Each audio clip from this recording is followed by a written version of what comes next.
Hello friends, আজও একটা চটজলদি জলখাবার তোমাদের জন্য নিয়ে এসেছি। বাড়িতে হঠাৎ কোনো অতিথি এসে গেলে আমাদের বাড়িতে তো সবসময় আলু ডিম তো থাকেই, তো সেই আলু আর ডিম দিয়ে একটা চটজলদি জলখাবার আমরা চট করে বানিয়ে দিতে পারি।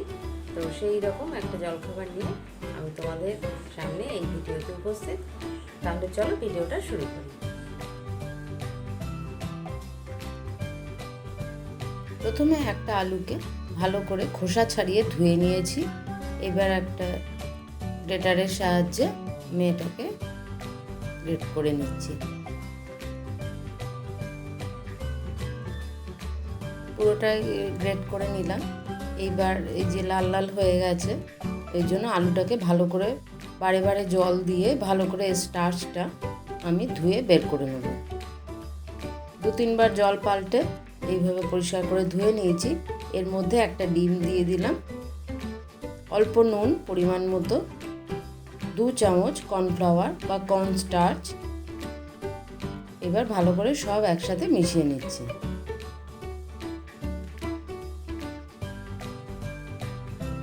ভালো করে একদম মিশিয়ে নিলাম। এবার এর মধ্যে অল্প পরিমাণ লঙ্কা কুচি অ্যাড করছি। এটা দিতেও পারেন, নাও দিতে পারেন। এবার গ্যাসে প্যান বসিয়ে তাতে অল্প পরিমাণ রাইস ব্র্যান তেল আমি দিলাম।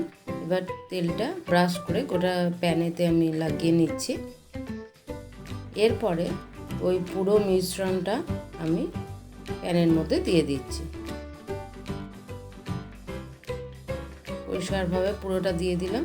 একটু আলুগুলো যে মাঝখানটা রয়েছে সেগুলো ছড়িয়ে ছড়িয়ে সব দিকে দিয়ে দিলাম। এবার এটা আগে ঢাকা দিয়ে 2-3 মিনিটের জন্য রেখে দেব। ঢাকাটা তুলে ধারগুলো আস্তে আস্তে তোলার চেষ্টা করছি। এবার আস্তে করে এটা উল্টে দিতে হবে। তার আগে উপরে অল্প করে তেল ছড়িয়ে নেব।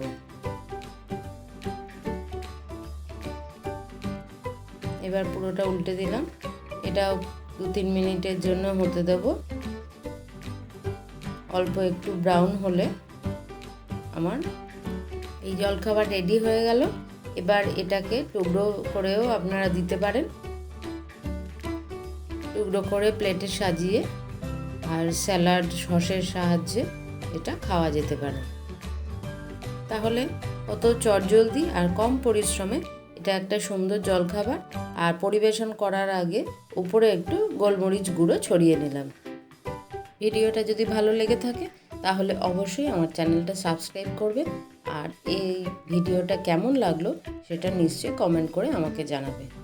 আরও নতুন নতুন ভিডিও পেতে গেলে অবশ্যই সঙ্গে থাকবে। ভালো থাকবে, সুস্থ থাকবে। ধন্যবাদ।